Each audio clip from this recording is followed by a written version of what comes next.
Бизге керектүү заттар мына ушулар: un, жумуртка, сахар, сүт, сода, өсүмдүк майы, уксус, венчик керек болот. Мына ушинтип баарын тартып алабыз дагы. Андан кийин этап менен кошо беребиз. 1 литр сүттү куябыз дагы. Ага сахарыбызды кошуп алабыз. Сахар бизде 10 кашык. Эгерде ширин болбосун десеңиздер, анда 8 кашык кошсоңуздар деле болот. Мына ушинтип аралаштырып алабыз. Андан кийин кыздар, чоң кашык менен жарым содага бунун үстүнө азыр уксустан куябыз. Уксус куйбасаңыздар болбойт кыздар. Сода дамданып калат го.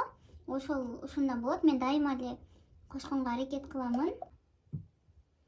Уксусту көмдүрөбүз мына.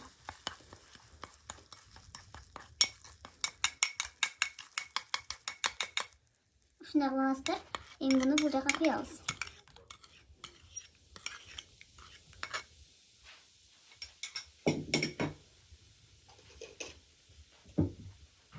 Дагы бир сыйра аралаштырып алабыз. Жумурткаларыбызды куябыз.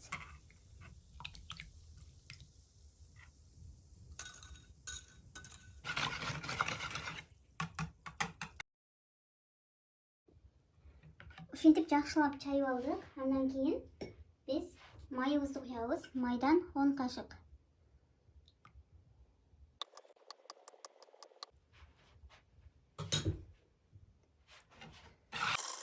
Бир аз туз салабыз. Аралаштырганча аз-аздан унубузду салабыз.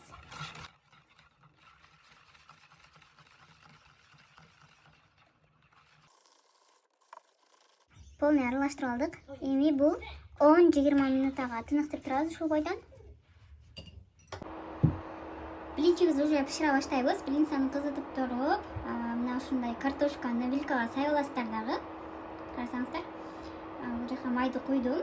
Бир аз тийгизебиз дагы. Аз гана. Бул жака сүртүп чыгабыз. Ошондо аябай көп май болбойт. Мына ушундай сонун сиздерге бир лайфхак.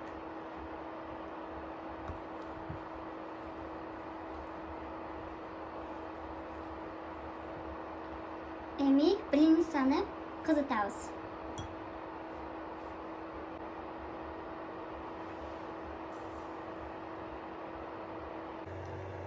Печкабыз кичинекейлик кылып атат. Ал эми мына блинца аябай эле чоң экен. Карасаңыздар кыздар. Ошол себептен ал жактарына ток тийбей, тешикчелери жок болуп калды. Бир аз түтүн чыга баштаганда блинчибизди куябыз.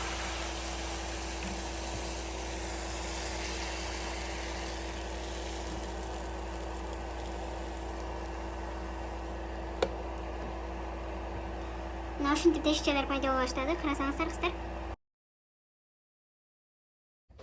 Блинчибиз да даяр болуп калды кыздар. Мына ушундай болду.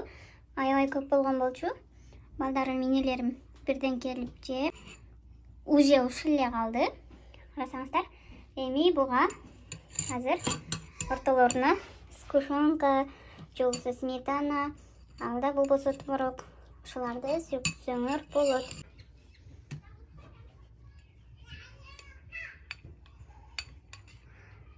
Сгущенканы сүртүп чыгабыз ортолоруна.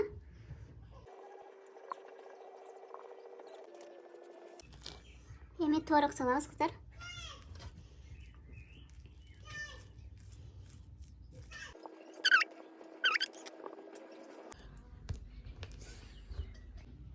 Мына ушундай кылып кыздар шоколадты өзүңүздөрдүн каалооңуздарга жараша козобосоңуздар болот. Шоколадты майдалап туруп. Ушундай кылып козуп койдук. Сиздер дагы каалооңуздарга жараша кылып коздоп аласыздар. Бул чоң үй бүлөгө ылайыкташтырылып жасалган рецепт. Сиздер дагы жасап көрүңүздөр. Көңүл бурганыңыздар үчүн чоң рахмат. Комментарий калтырганды унутпаңыздар. Мен сиздер менен таланттын колуктусу болдум.